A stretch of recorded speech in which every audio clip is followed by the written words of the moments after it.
Brett McKay here, and welcome to another edition of the Art of Manliness podcast. These days, you hear more and more about parents and adult children being estranged from each other. Some individuals have even decided to go no contact with their parents. They don't want anything to do with their mom and or dad at all.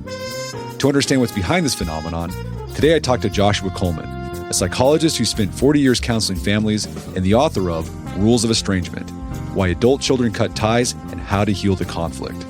Joshua goes beyond the typical one-sided narratives around parent-child estrangement that tell the story of parents who got what they deserved or overly entitled adult children who wrongly blame their parents, to unpack the larger cultural context for why these tensions have arisen.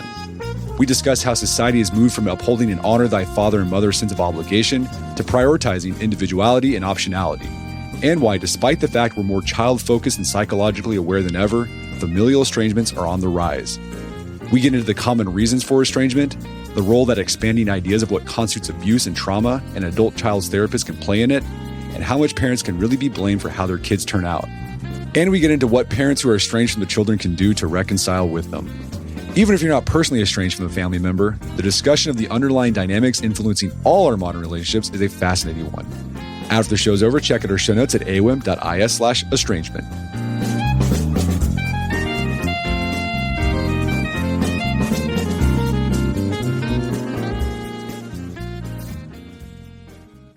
All right, Dr. Joshua Coleman, welcome to the show.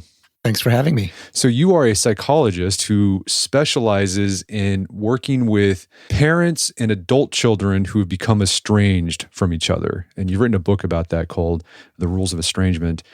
Let's start with just definitions first. What is parent-child estrangement?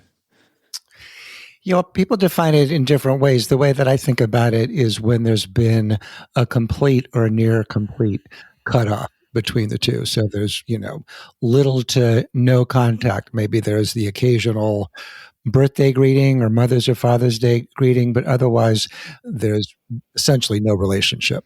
Does estrangement have to be explicit? Like, does either the parent or the child have to say, I'm done with you, I don't want anything to do with you, or can it just be like a silent distancing?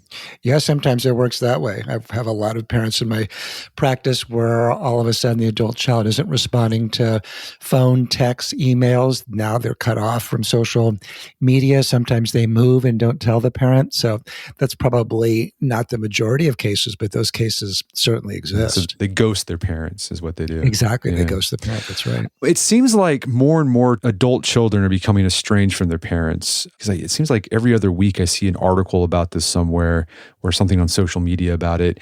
Is this a new phenomenon, or is the media just covering it more so we just hear about it more because you see it on the news or in your Instagram feed? Yeah. I think the extent of it is new. I mean, I think we have to assume that there's always been strained, distant, or even non-existent relationships between parents and adult children, but I don't think it's nearly the numbers that we're seeing today. A recent study by Rin Resnick at Ohio State and her and colleagues found that some 26% of fathers are estranged from an adult child. That same study found that 6% of mothers, but other studies show between 10 and 15% of mothers. I don't think that those figures have always been the case. I mean, one of the problems from a research perspective is that we don't have a start date to look at estrangement the way that we do other things, say divorce, for example. But if we just use divorce, for example, as a start date, it's clear that divorce is a really common pathway to estrangement. In my survey of 1,600 estranged parents that I conducted through the University of Wisconsin Survey Center, we found that 70% of parents who were estranged were divorced from the other biological parent and didn't become estranged until after the divorce. So we know that if we just use divorce as a starting point, I would assume that there weren't nearly the numbers of estrangement that there were once we started making divorce a more common part of our culture. Similarly, if you look at non-marital childbirth in the 1960s, only 5% of children were born outside of marriage. Today, it's more like 40%. And those families are very high at risk for estrangement, particularly for fathers. So just using those as data points, I think those are significant.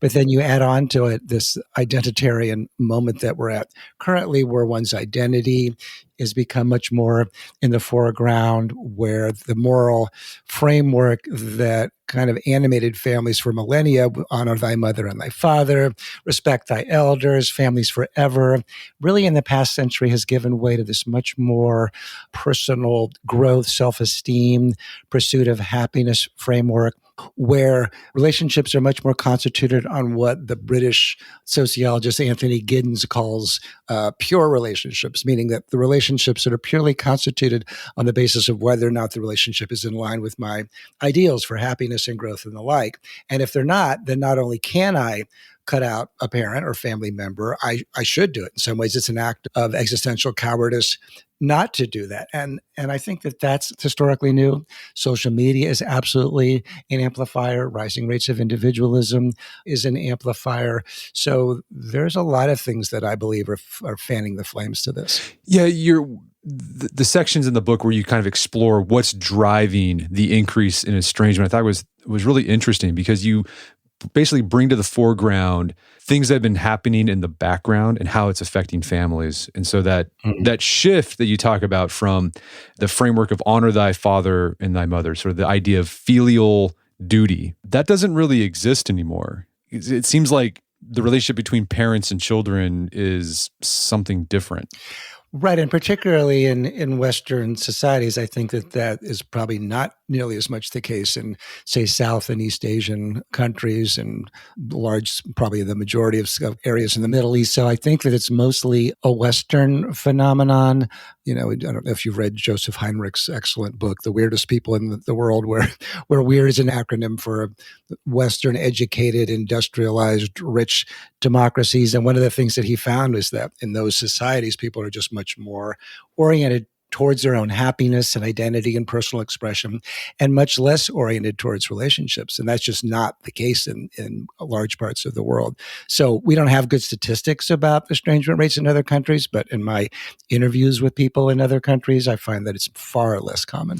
Yeah, and it seems like, too, the expectation of the parent-child relationship, it's more like a romantic or a friendship relationship, where it's a voluntary thing, right? You have to work, each party has to work for it, and it has to fit for both parties.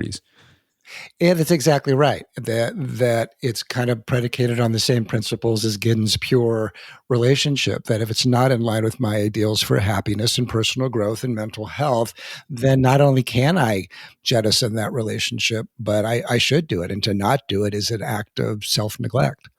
And one of the points you make throughout the book is that it used to be that children had to earn their parents' love and respect. But now it's the opposite. The parents' job is to earn their children's love and respect. And they have to continue to do that throughout their children's adult lives.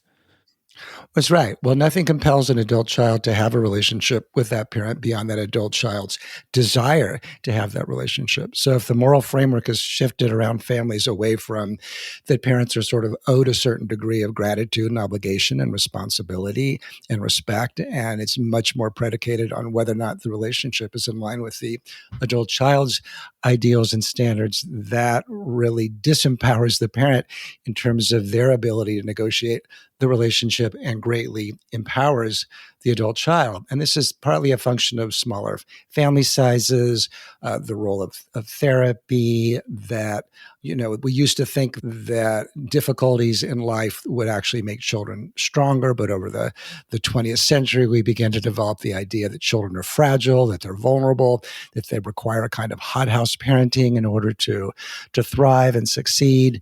And in the era of personal rights in the 1960s, children's rights became very much in the foreground. So the era of children being seen and not heard gave way to children really being the center of family life. And today, I'm a boomer. And so when I was growing up, my stay-at-home mother spent less time with me than career mothers spend with their children today. So children have moved much more into the front and center of family life, and that's really increased their authority to sort of dictate the terms, both when they're young, living in the home, but also when they're grown. Yeah, that's one of the paradoxes you point out in the book, is that we're more child-focused, and we're also more psychologically aware than ever. Like, everyone's read the books on how to talk to your kid, written by psychologists. They talk to their kids in a very therapeutic way. Yet, estrangement seems to be rising. Yeah, I think it's similar as to the kind of high stable divorce rates that we're still at around 50% divorce rates. And on the one hand, the good news about parent-adult-child relationships is that, if you look at some of the large surveys, probably the majority of parents raising adult children or, having relationships with adult children would say that they feel closer to them than they believe their parents felt to them at a similar age. So in many ways, it's much more intensive, psychologically aware, conscientious form of parenting, I think has in many ways really increased the quality of relationships between parents and adult children. In the same way that more egalitarian, psychologically intensive marriages and communication have made for better marriages. But they're both sides, both marriage and parent-adult-child relationships are based upon this much more kind of unstable quality, which is that if it doesn't feel good, you can leave. And not only can you leave, but you should leave. So it's really the culture of both kinds of relationships that are based on, framed much less around kind of the more moral, old school ideals around family and much more around this identitarian personal happiness, personal growth, personal expression orientation. So it sounds like there's plus and minuses to this shift.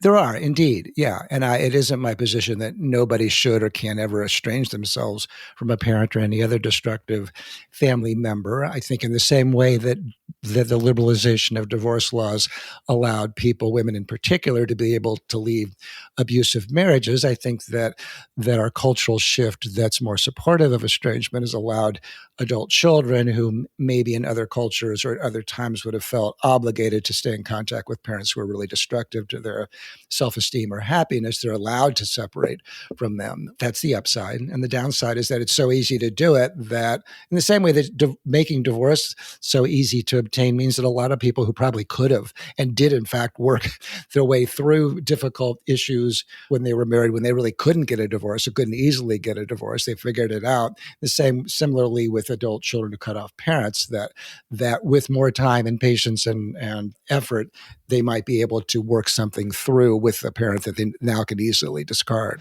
Yeah, I think a big source of contention between parents and children is that parents and children, particularly older parents like boomers, they're both in two different worlds, like moral worlds when it comes to parent-child relationships. Like the older parent might think, well, no, it's old school. Like you honor thy father and thy mother, and like you just got to come see me even if you don't want to because that's what you're supposed to do. And then the kid's like, no, that's not how it is. And then the parent gets upset, and that's the source of tension. No, that's exactly right. And so much of my work is helping because it's typically the parent that reaches out to me because it's typically the parent is the one who's been estranged. Parents don't typically estrange their children. Some do for religious reasons, or they disapprove of their child's gender identity or sexuality or who they married, but that's the vast minority. Typically, if an estrangement happens, it's because the adult child has initiated it.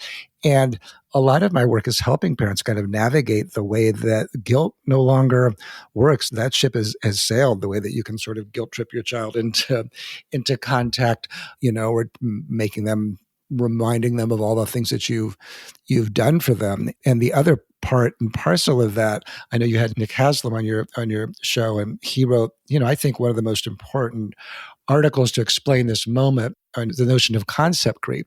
And that is the idea that in the past 3 decades, well, he wrote the article, I think, in 2016, but there's been this enormous expansion over what we consider to be harmful, abusive, traumatizing, neglectful behavior. So younger generations have been kind of steeped in this framework, and whether it's with their own therapists or self-help or, podcasts or Instagram influencers, TikTok influencers, ideas about who's a borderline parent, who's a narcissist, who's a gaslighter, et cetera, why you should cut off your parent, and the value in doing that. Whereas older generations, Gen X and Boomers, for example, were raised with a much more conservative view of what constitutes harmful, abusive, traumatizing, and neglectful behavior. So what often happens is that younger generations are coming to their parents as a result of being in therapy or some other influence and saying, well, you emotionally abused me, or you neglected me, or this was emotional incest, or any of the other terms that are so popular. And the parents' response is often like, what are you talking about? That wasn't abuse. I would have killed to have had a childhood like yours. That wasn't abusive.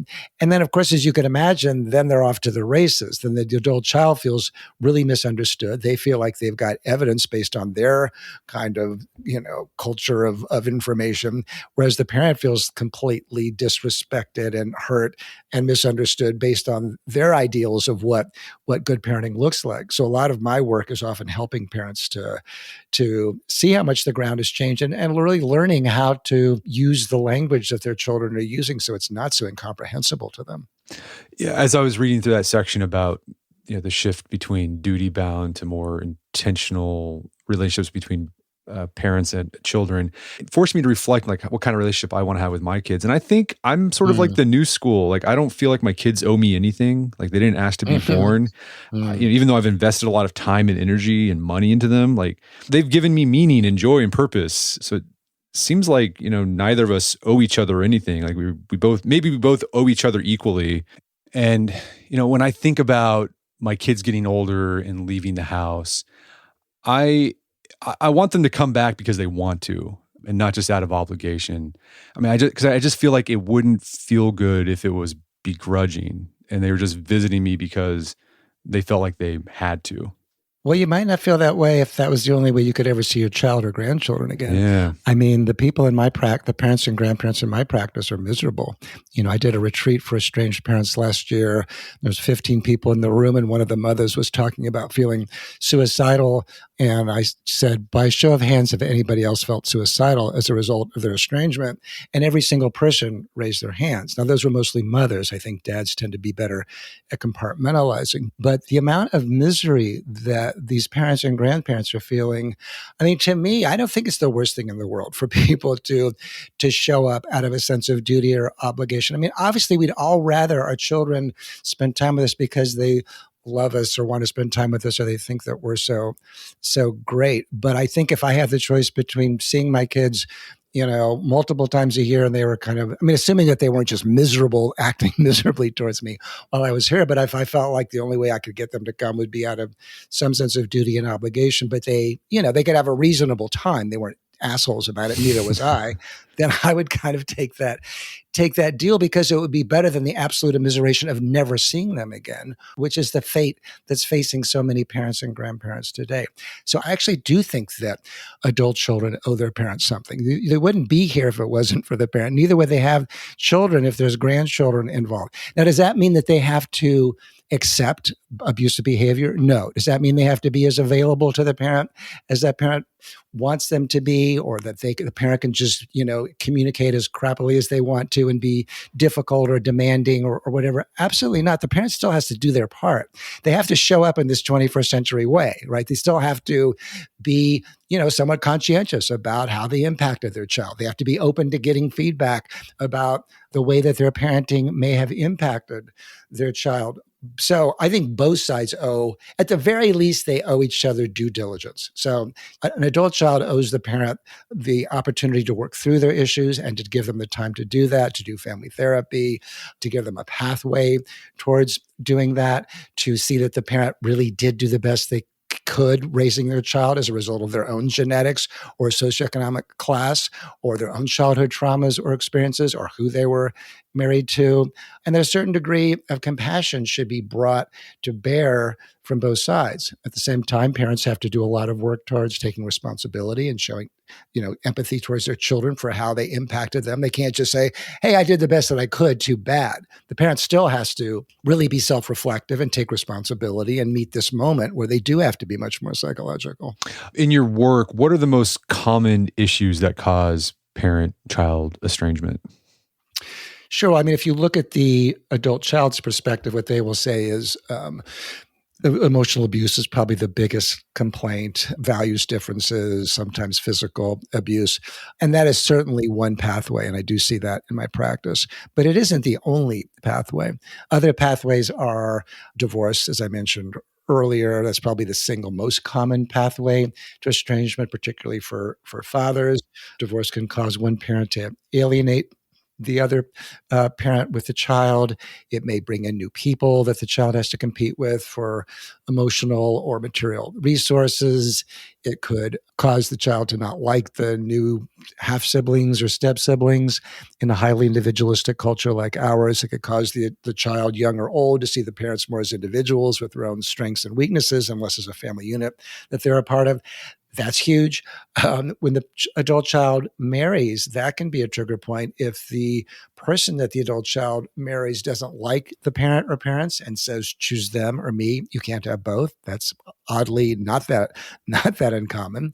Mental illness on the part of the parent or addictive issues on the part of the parent, certainly, but also mental illness or addictive issues on the part of the adult child.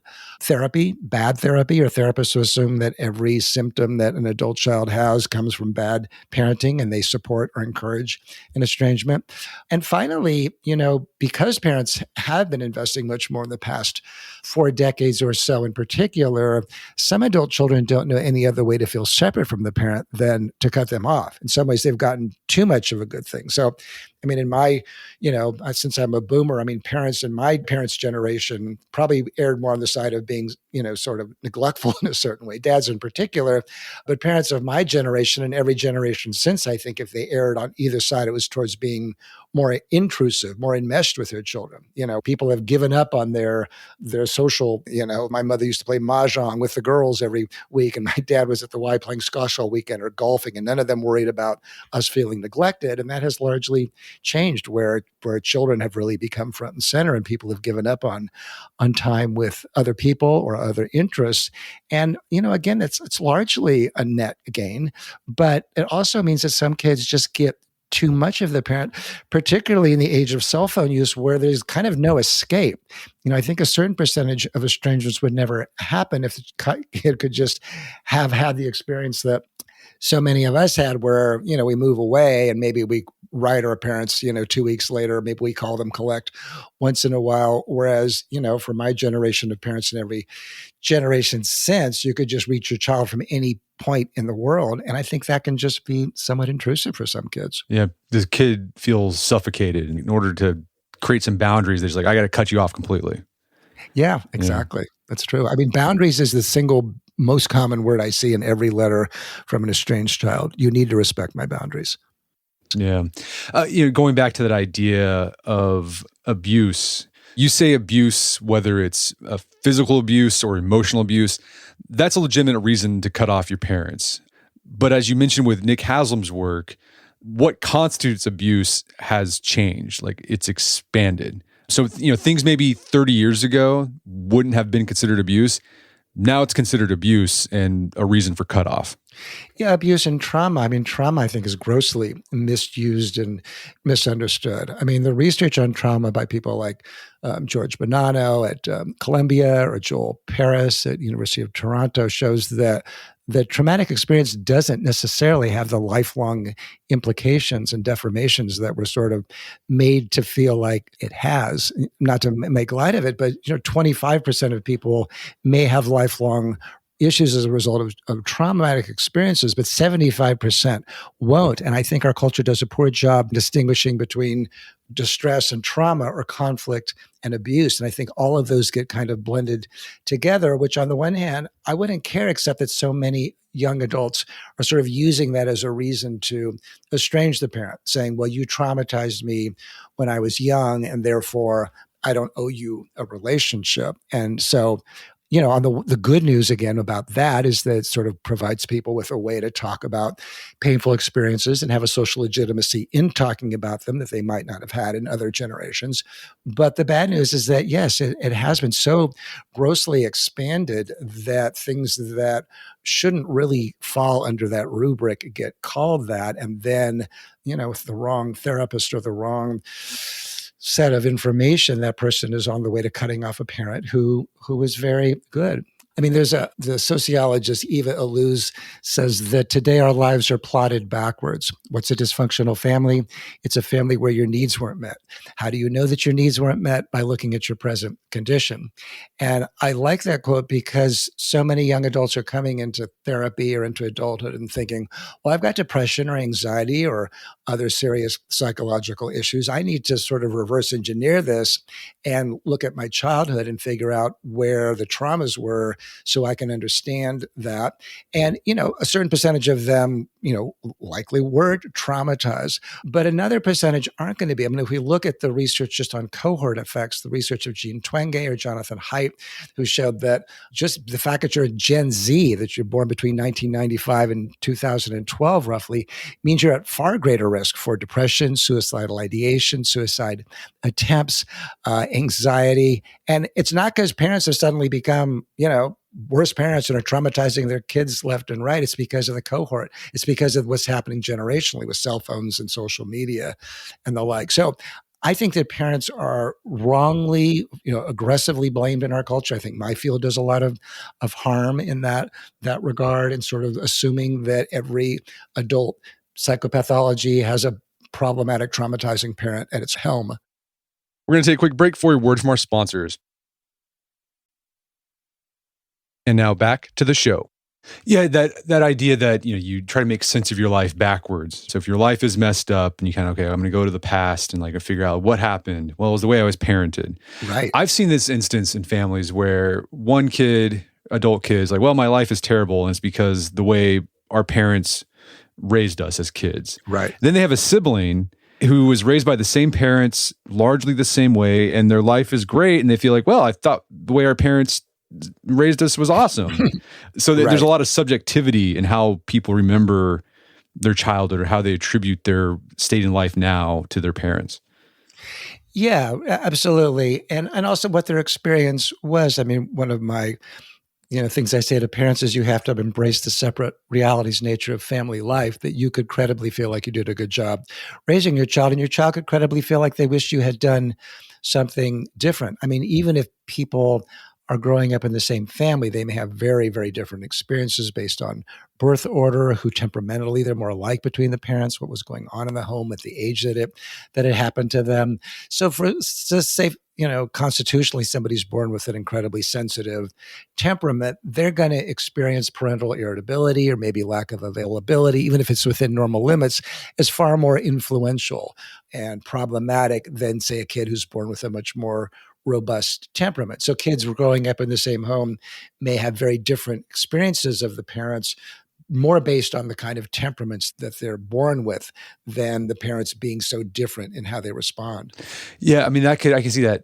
So temperament's kind of like personality, right? So, right. I mean, I can see the case where a kid's personality, sort of inborn temperament, kind of rubs the parent the wrong way. And the parent tries to do their best to work with it, but some kids are just annoying, but people don't want to say that. And so, right. It's true. Yeah. And so the parent, the kid's annoying, and then the parent responds kind of like, geez, this kid's annoying. And then the kid picks up on that. It's like, oh, my dad thinks I'm annoying, and then becomes estranged as an adult.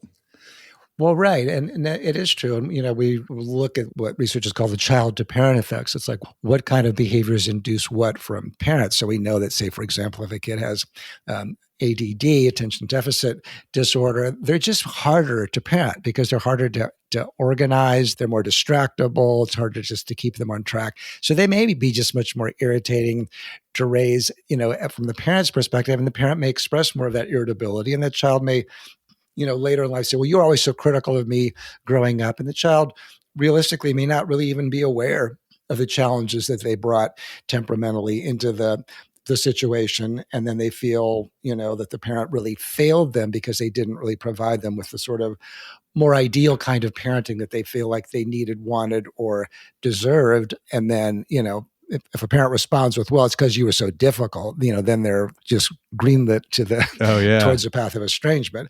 And that sort of, is another important aspect of this, is that if you grow up and you have severe mental problems that, let's say that they're not parentally induced, it's still tempting for people to blame the parent because it's such a powerful way of directing the shame away from the self. I mean, it's a powerful story, right? It's a very appealing way to feel like I could have been different than where I'm at now. If you're feeling like you're not very happy with where you are now, it sort of allows you to preserve a sense of oneself as ideal or, of limitless potential if you were given the right set of circumstances. So it's a way of saying, well, if you had parented me differently, my life would be so much better. And, clearly sometimes that's the case, but it's not always the case. And that's also another point of concern for parents who believe and objectively seem like they did a really good job and their child still turned out to have significant psychological issues, either because of genetic vulnerabilities or socioeconomic class or random bad luck. I mean, there's so many different influences of adult outcome that have very little to do with parenting that we as a society, again, are way too focused on parents and not on all these other influences. You mentioned therapists can play a role in estrangement. Tell me about that. Well, I think in over-attributing causality to childhood experiences and assuming that that's what worries me about, Gen Z, we're having all these psychological issues getting into therapy, is that if a therapist isn't more sophisticated about all the various pathways to adult depression, anxiety, et cetera, then if they're kind of a one-note symphony of everything is due to parental childhood traumas and family dysfunction, then that really just increases the likelihood of an estrangement, because then they might say, well, you feel triggered when you're around your parent, and this is why, because of these experiences. Maybe it'd be better for you not to be around them because we don't want you to be triggered by them. And so I just think that too many therapists today are too quick to blame parents, in part because of what we were saying earlier, that it can feel sort of empowering to the person who otherwise is going to blame themselves. If a therapist says, well, it's not your fault, it's your parents' fault that you have these issues, that can be kind of relieving. And I wouldn't mind if it didn't end up cutting off parents who, in many cases, are quite workable and want to do the right thing. And in many ways, were very, very dedicated. So, no, I think therapists and many people in my field are doing an enormous disservice to younger adults, or to adults in general, to the extent that they're blaming parents for these issues. It's not to say that it never occurs. Of course, there's there are traumatizing parents, absolutely, but not at the levels that they get blamed to be. Yeah, and something else you talk about is when an adult child goes to a therapist and maybe they start carping about their parent. Like the therapist only hears the kid's side of the story. They're typically, They don't have the parent. So like sometimes, a not good therapist, a bad therapist will start diagnosing the not present parents. Well, it sounds like your parent's a narcissist and you need to stay away from them. Like, you can't diagnose someone you haven't talked to. And so that's not good. Right. Well, you shouldn't. And not only that, but diagnosis also provides a kind of moral framework to reject people. It's sort of like, well, I mean, I've seen letters from adult children where they say, well, my therapist said that my mother's a narcissist and therefore family therapy wouldn't work. And, that we have become kind of the new high priest that tell people who to be close to, who not to be close to, who's problematic. And we really have replaced religious leaders in our culture in terms of this sort of moral position we put ourselves into in terms of who it's okay to be close to and what should be considered even abusive behaviors, boundary crossing, what's gaslighting, all of that. We have too much authority in our society to make these kind of determinations. And most therapists won't interview the parent, and they shouldn't be giving a diagnosis if they haven't actually met the parent. I mean, somebody might sound like a narcissist, but the way somebody presents in therapy and what they tell the therapist isn't necessarily going to be completely accurate, which is why when I'm working with a parent, I will always see if I can talk to the adult child because I want to get their perspective. I'll ask for correspondence from the parent and the adult child. Sometimes parents will say, well, my kid's impossible and they're a narcissist, and I'll see the correspondence and I'll think, actually, your kid is really trying very hard here and your responses to them are really problematic. So, families are systems. If you're only just looking at one part of it, you're really not in that good of a position to know. I mean, at least when it comes to something so consequential as cutting off a family member, I mean, we can have opinions, but if you're wading into something as consequential and serious as encouraging an estrangement, you better know what the hell you're advising, because you have an incredibly, sad, lonely, broken parent or grandparent on the other end that has to also be factored into your analysis. Are women or men more likely to cut off a parent? There aren't huge differences, but in general, men are. That probably has to do with the sociological concept of kin keeping, that women tend to be more mindful of family relationships and be more motivated to keep track of them, and the like. So statistically, it's somewhat more likely that a son would than a daughter would, but the numbers aren't huge. Something else you talk about that can contribute to men becoming estranged from their parents more than women are ideas around manhood itself. Can you talk to us about that? Yeah, I particularly see this in if a daughter-in-law doesn't like the parents, then the son can take the position of, it's what I call performative masculinity. So I work with a lot of families where the son was close to the parents prior to getting married, and the son marries somebody who's somewhat troubled and basically says, choose them or me. And the son engages by, confronting the parents and saying, you can't talk to my wife that way, or this is my family now, or I need to protect my family, or they're my new priority, you're not. So it does all become kind of entangled with this idea of masculinity, which can, make the dynamic that much more tricky to unravel. Yeah. And also you just see the sort of the cultural change of the relationship between particularly sons and moms. So you talk about this, if you go back to Civil War times, you'd see these letters from Civil War soldiers talking about, my mom's my best gal, and I love you so much, almost like love letters. Right. And then a shift happened where it was like, no, if you do that, you're a mollycoddle. You're a mama's boy. So you got to put some distance between you and mom. Right. And so now, men were like, well, I don't want to be too close to my parents because then that's kind of, particularly to my mother, because that's kind of weird.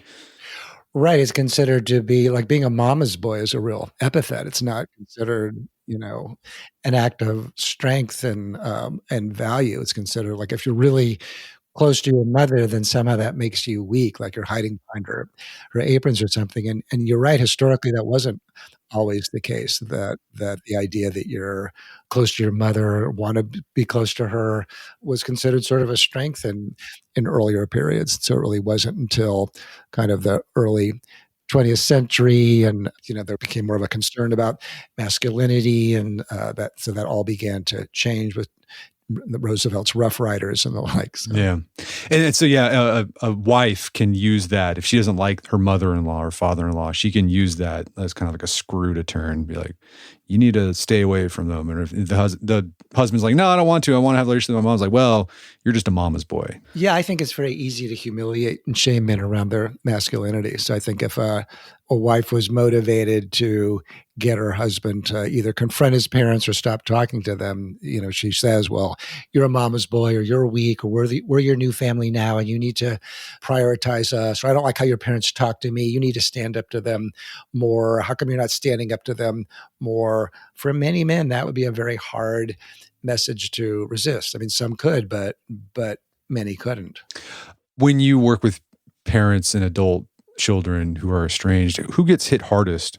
Like, I mean, is it harder on the child or the parent? I think it's harder on the parent. I mean, for the adult child, there may be enormous upsides to the estrangement. They can feel like they're pushing back against, authority figures or destructive figures. They're protecting themselves from more abuse. They're standing up for themselves.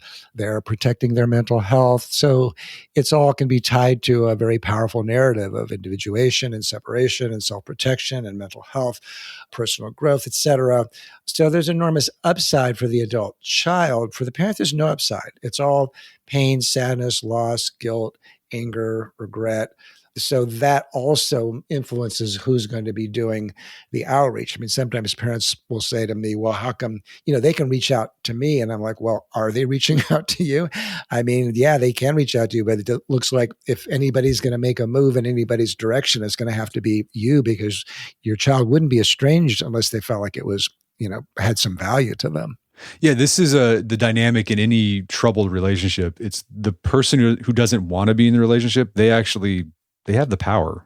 That's true. Absolutely. So the Yeah. person who really wants it more has to be willing to take the initiative, and that's typically the parent. How does it affect grandchildren? I think it's terrible for grandchildren. I mean, particularly for those who are, a lot of the cases that I work with, the grandparent was very involved, even by the now estranged adult child's own reckoning. They were decent grandparents, and that they're really a casualty of the parent adult child relationship. I mean, certainly some grandparents get cut off because the adult child doesn't like how they grandparent, but I don't think it's the majority. It certainly isn't the majority of the cases that I've worked with, and I've worked with a ton of these cases. Typically, they're a casualty.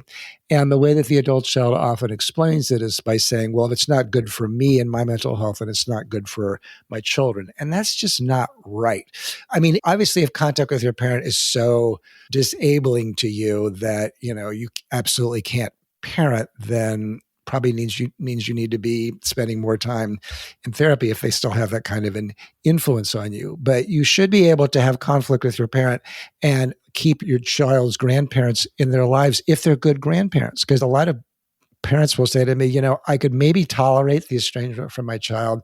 What I find so intolerable emotionally is not being able to have time with my grandchild who I was so close to. What could they possibly be thinking? Do they think that I abandoned them? And the grandchild relationship is a very unique relationship that offers enormous benefits to both generations. There's enormous value to grandchildren to having a good, close, loving relationship with their grandparents. And there's incredible value to grandparents. So this idea that if it's not good for me, it's not good for my kids, it sort of reminds me of what some people, when I used to do a lot of couples therapy, would say, well, if I'm not happy in my marriage, then my children aren't happy.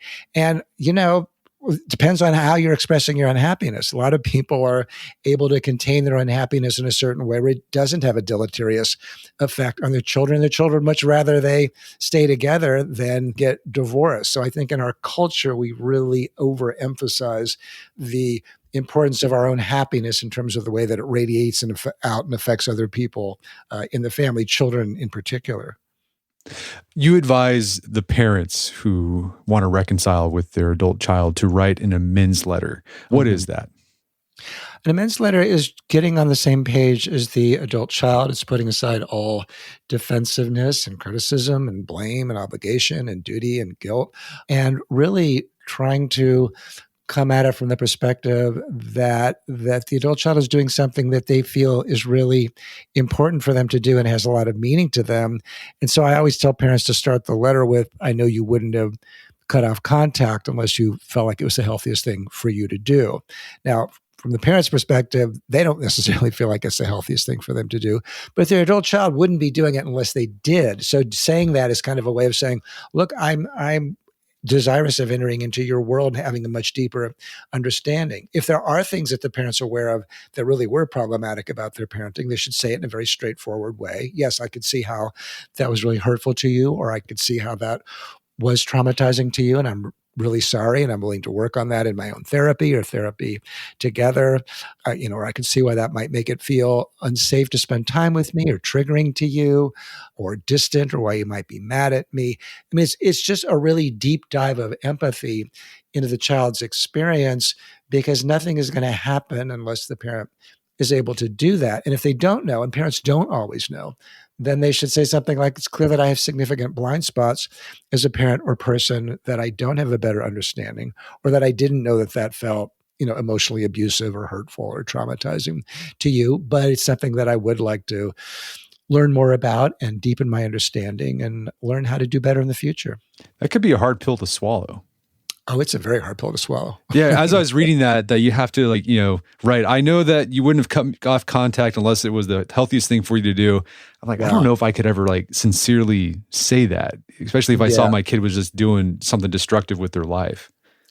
Well, yeah, you're saying that unless you felt like it was the healthiest thing for you to do. I mean, normally an apology shouldn't have you felt like, because that sounds like an avoidance, but you're just sort of trying to get into the child's state of mind and outside of yours. No, these letters are not easy for parents to write, but they're also kind of therapeutic for parents to write, because we all make mistakes as parents. So being able to, maybe we don't feel like we deserve an estrangement as a result of it. We all make mistakes. So being able to kind of get it out on paper and, expose yourself to it and come to some degree of acceptance over that. I mean, not only is it, I think, the best tool towards a potential reconciliation, but I think it's also good for the parents' mental health as well. In AA, they talk about the step of make a fearless and searching moral inventory of your character flaws. So I think that can be really useful for parents as well.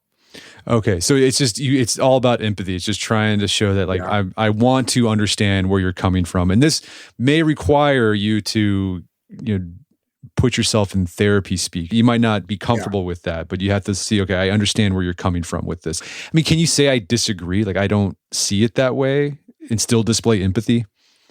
I wouldn't do that in an amends letter. Maybe if you're into therapy and you're like in the 10th session or something, there's a place to do that. But really, the advice is predicated on this principle that we were talking about earlier about the way that family life has changed, and it's a way to telegraph to the adult child, look, I'm willing to navigate our relationship and negotiate it from this much more 21st century principle that relationships are based on the principles of mental health and personal growth and happiness. And that's why the parent has to frame it in that kind of language. That's why they have to say you wouldn't do this unless you felt like it was the healthiest thing for you to do. That word is really kind of intentionally coded, not in a manipulative way, but just kind of like that's the basis that the relationship is based upon. So yeah, it's all about showing empathy, because empathy is the one thing that's going to invite the adult child, first of all, to feel cared about, like the parent's really grappling with something. Most adult children know that these letters aren't easy to write and they respect it.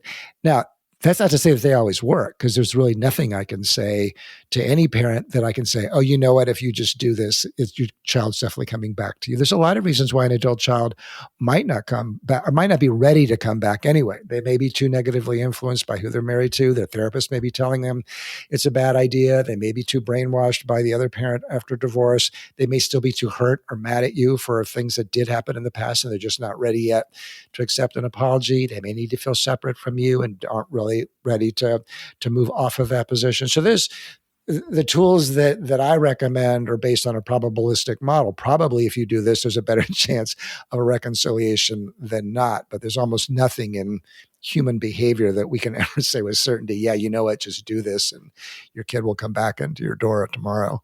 Yeah. And again, the amends letter isn't going to be the thing that solves it. This is just like the opening bid to a conversation that could take years.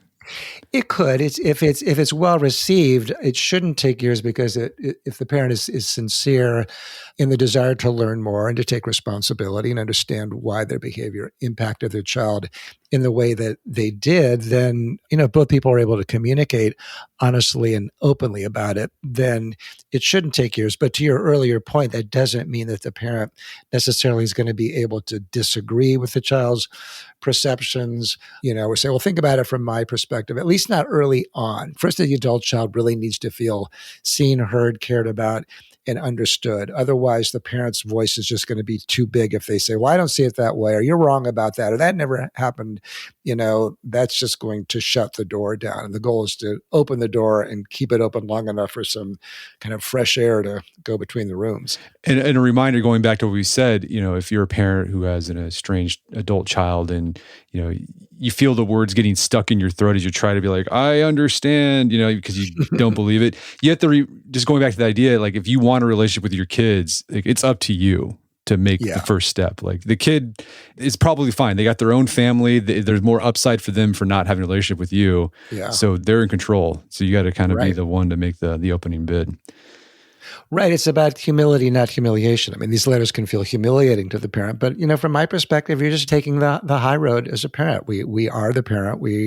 It is true what you were saying earlier. Our children didn't ask to be born, and so it is incumbent on us to take the high road and take responsibility. And if we don't really understand, to try to work hard to understand. That doesn't mean you have to agree that you were a terrible, selfish, awful person. It's more that you're trying to more deeply understand why your child has the belief or perceptions or memories about you that they do and not get into the right or wrong of it. It's like couples communication. If you get into the right and wrong of it with your spouse or romantic partner, you're probably not going to get very far. But if you seek to understand what they're saying and show empathy and take responsibility for the kernel, if not the bushel of truth in their complaints or perceptions, then you're in a much better position. When should a parent or a child give up trying to mend the relationship? Well, for parents, what I typically tell parents is, assuming your child is an adult, that they should write one really good amends letter and then maybe do a follow-up 6 to 8 weeks later and just see if the adult child got the letter and had any reactions. If they get nothing back, then I typically tell parents not to do anything for maybe a year or so, because, sometimes adult children just really need the time and the space to come back to the parent. And once you've written an amends letter, you're sort of showing and announcing that you're open to changing and to being more empathic and to seeing it from their perspective. But you should stop right away if any of the following are happening. One is you're getting the police called on you, or you're getting letters or gifts sent back, returned to sender, restraining orders. And if any of those things happen, you should just stop right now, because it means that things are just way too inflamed to try. And then you can try again in a year, maybe, to just give your adult child that. For the adult child, I think that adult children should do a certain period of due diligence where they carefully tell the parent what their complaints are. If you come to your parent and say, well, I've learned in therapy that you're a narcissist or you're a borderline, you're not going to get anywhere that way. If your goal is really to have your parent understand, you're better off talking about what you did like or value about them as parents or people. It's kind of the compliment sandwich. You want to start out with something to just soften the blow, because for all parents, hearing the ways that they fail their children is really deeply humiliating and scary. And so if you can say, I'm telling you this because I want to have a closer relationship with you, but I need the following to happen, and here's what I need to have happen. If you'd like to do family therapy with me, I would welcome that. Or these are the things I'd like you to work on in your therapy. I hope you're willing to do that. And then don't assume that you're going to have one conversation about it. I mean, it may take a while because it's a big ask, but it's typically worthwhile for both people if these things can be worked through rather than just ended. I've seen instances where parents are estranged from their adult child, and they really want that relationship with their kid, but then the kid uses the estrangement kind of as a bludgeon over the parent's head, where they kind of use it as a weapon almost. Yeah. And the parent will just keep taking, they want to have some version of their kid in their life, even if it is just, being told, hey, you're an awful parent and I hate you. They feel like they can't give up on their kid. Yeah. So I imagine too, like the parent who's wanting to reconcile, they have to take care of themselves as well through this process. Right. Yeah, I know it's true that, particularly if a kid is mentally ill, then they're much more likely to be disrespectful and abusive to the parent. And parents whose kids are mentally ill, if they're not in contact, that's torturous for the parent, because they're worried about them. Not only do they have the estrangement, but they're worried about where they are, whether they're suicidal or whether they're on the street or living in a car, or whether they'll ever hear from them again. But if they're in contact but abusive, that's tormenting as well, because they want the contact, but they have to sort of drink from this poisoned well in order to have the contact. It isn't my position that anybody should tolerate somebody being disrespectful to them. So I think that parents can certainly try to set limits on the adult child's abusive or disrespectful behavior. But it's, typically if somebody is more troubled, it's a matter of love and limits. Love because it, really ultimately isn't their fault that they have the mental illness, whatever it is that's causing them to behave that way. But limits because, some people, children or parents, can be really destructive in how they interact with the other, and that has to be dealt with. Last question. Parental estrangement is part of a larger trend of just cutting people off in your life, toxic people. You got to cut out the toxic people from your life. But is there a downside to leaning too much into this approach to relationships? Are there benefits to learning how to deal with difficult people in your life?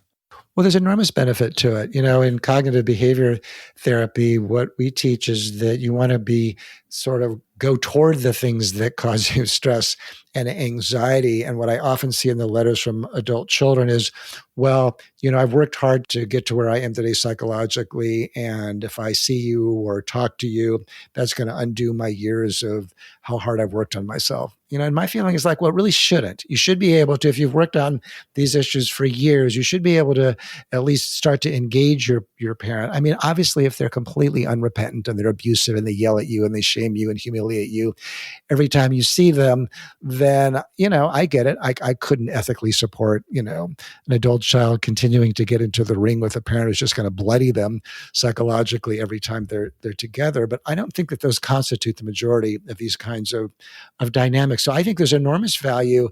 I mean, there's no other path towards getting more resilient than to sort of face ourselves with the people who are difficult in our lives. And typically the people in our families may be the most difficult because there's just this whole reservoir of memories of hurt and disappointment and conflict. But it sort of goes back to our earlier question of what do we owe each other as generations? And I think that, there is real value in just being engaged with people that you have this history with and working on things and working to improve them, or then learning if they can improve, learning how to tolerate the parts of them that are more difficult, and also taking responsibility for the ways that you may be difficult, whether you're the parent or the adult child, and learning from that.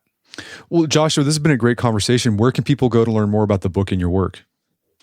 Sure. They can go to my website, www.drjoshuacoleman.com.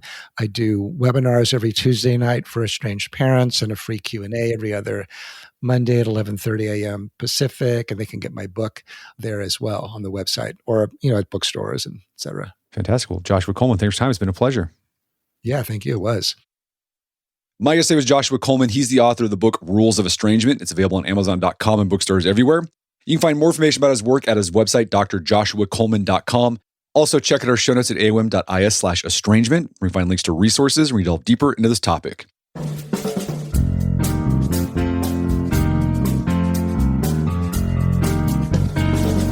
Well, that wraps up another edition of the AOM podcast. Make sure to check out our website at artofmanliness.com, where you can find our podcast archives. And while you're there, sign up for our newsletter. We've got a daily option and a weekly option. They're both free. It's the best way to stay on top of what's going on at AOM.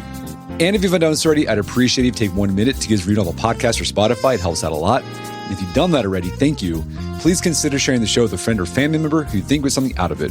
As always, thank you for the continued support. Until next time, it's Brett McKay, reminding you to listen to the AOM podcast, but put what you've heard into action.